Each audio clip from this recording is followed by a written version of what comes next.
Hello students, twelfth commerce business studies में हम discuss कर रहे हैं हमारा चैप्टर नंबर 10 जिसका नाम है कॉन्ट्रैक्ट एक्ट के लीगल प्रोविजंस। ठीक है, तो इसमें हम अलग अलग जो आपकी टर्मिनोलॉजी है उसके संबंध में जो लीगल प्रोविजंस है वो डिस्कस कर रहे हैं।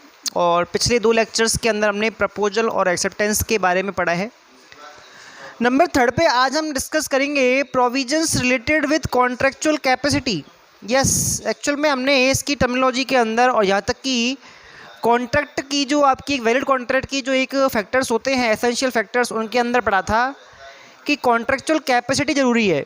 एक कॉन्ट्रैक्ट को करने के लिए जो भी पार्टीज़ एग्री होती हैं, जो भी शामिल होती हैं, उनके बीच में कॉन्ट्रेक्चुअल कैपेसिटी का होना कैसा है, ज़रूरी है।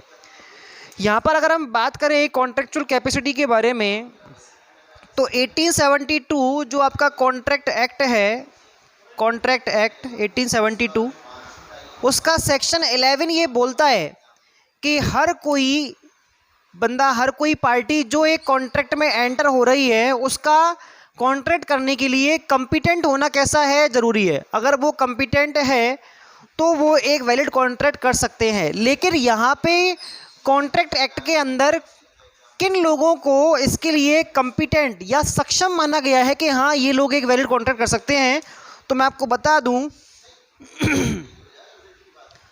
जो भी व्यक्ति आपके एडल्ट्स में आते हैं, इसके अलावा साउंड माइंड पर्सन है, साउंड माइंड पर्सन, और इसके अलावा not declared clearly disqualified in act, यानी कि वो सारे के सारे लोग जिन्हें क्लियरली क्या नहीं किया गया है, डिसक्वालीफाई नहीं माना गया है, किसके लिए, एक वैलिड कॉन्ट्रैक्ट को करने के लिए।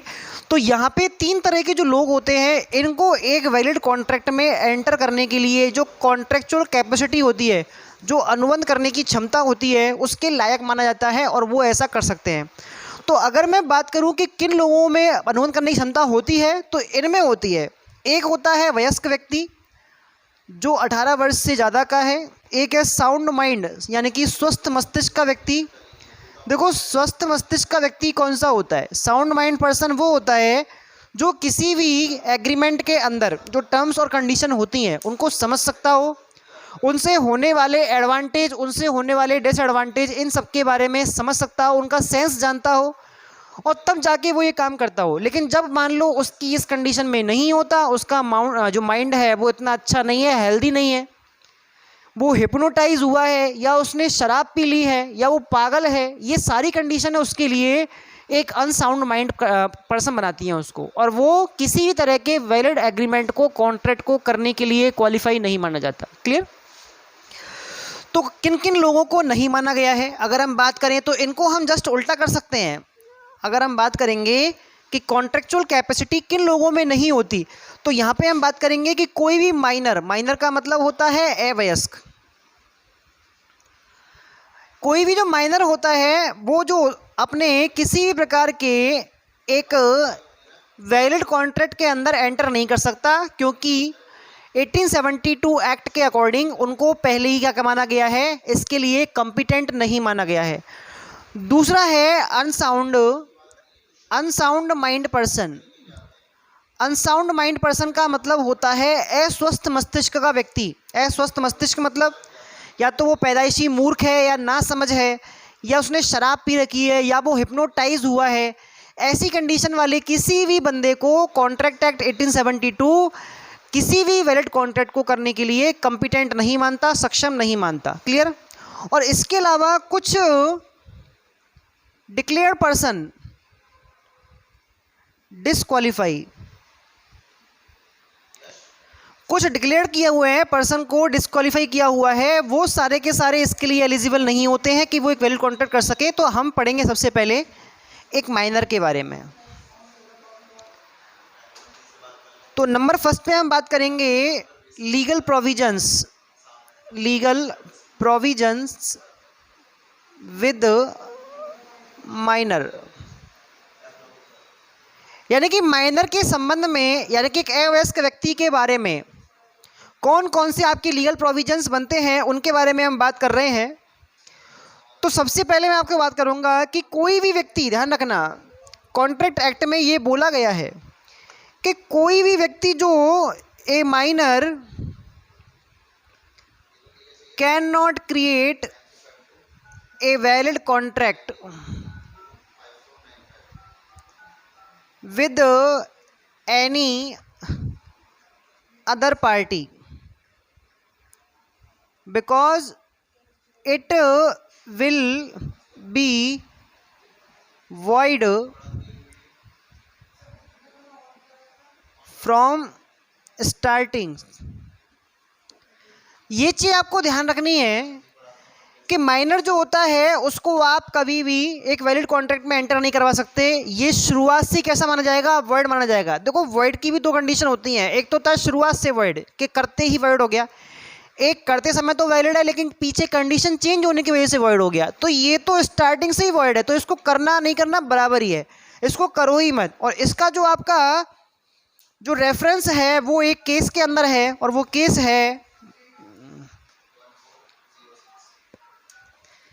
केस का नाम है मोहरी बीवी वर्सेस धर्मोदास घोष।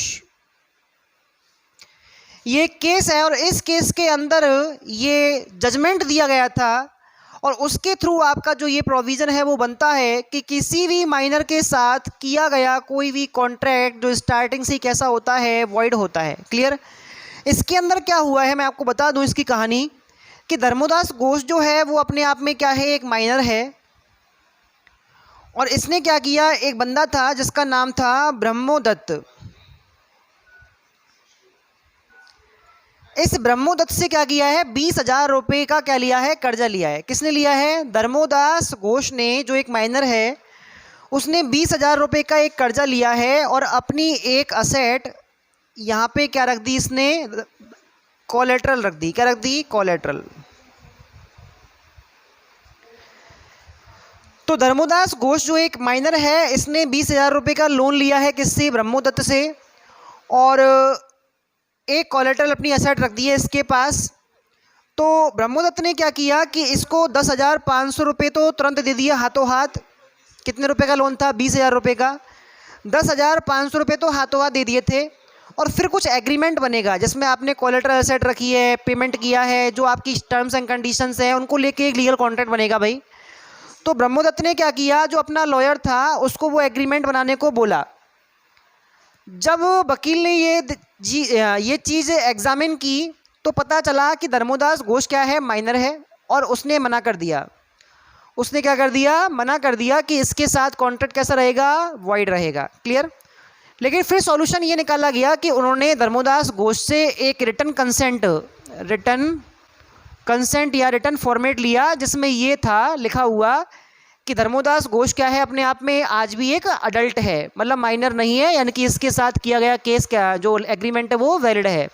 ये कौन लिख के दे रहा है? ये लिख के दे रहा है ये बंदा माइनर जिसने लोन लिया है, वो लिख के दे रहा है कि मैं माइनर नहीं हूँ, मैं एडल्ट हूँ, और ऐसी कंडीशन के अंदर मेरे साथ किया गया जो एग्रीमेंट है वो कैसा है, वैलिड है। और इस बेस पे क्या हुआ, जो बचा हुआ पेमेंट है 9,500 का, वो और कर दिया गया और एक एग्रीमेंट हो गया। क्लियर? अब क्या हुआ, धर्मोदास घोष ने खुद ने ही 2 महीने के बाद केस कर दिया किस पर, ब्रह्मोदत्त पे, कि मेरी जो असेट कोलेट्रल रखी गई है उसको मुझे वापस दिलवाया जाए और इस पूरे के पूरे एग्रीमेंट को कैंसिल किया जाए, यानी कि ये अपनी जो असेट है इसको वापस मांग रहा है। क्लियर? अब यहाँ पे क्या हुआ कि ये जो केस है वो कोलकाता हाई कोर्ट में सुनवाई के लिए गया, और कोलकाता हाई कोर्ट ने डिसीजन दिया कि जो आपकी असेट है जो भैया ने, ब्रह्मदत्त ने अपने पास रखी है, उसको वापस देना पड़ेगा, और इससे आप पैसे मांग भी नहीं सकते। ध्यान रखेंगे आप, धर्मोदास घोष को जो आपने कर्जा दिया है वो आप वापस नहीं लेंगे, लेकिन उसकी जो असेट है उसको वापस करेंगे। क्लियर?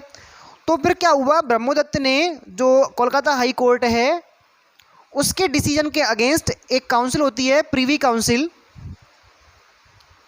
उस प्रीवी काउंसिल में क्या किया, केस किया। जैसे आप करते हैं ना सुप्रीम कोर्ट, तो सुप्रीम कोर्ट में अपनी एक प्रीवी काउंसिल होती है, वहाँ पे क्या किया है, अपने एक केस दायर किया है उस डिसीजन के अगेंस्ट।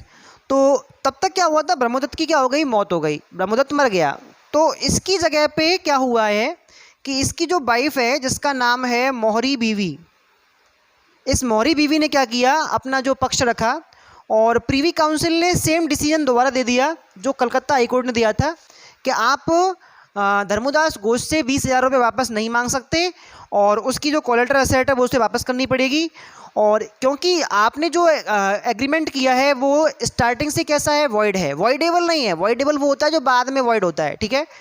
ये वॉइड है क्योंकि स्टार्टिंग से, क्योंकि आपने जो माइनर के साथ डिसीजन लिया है या माइनर के साथ एग्रीमेंट किया है वो स्टार्टिंग से कैसे होते हैं, वॉइड होते हैं।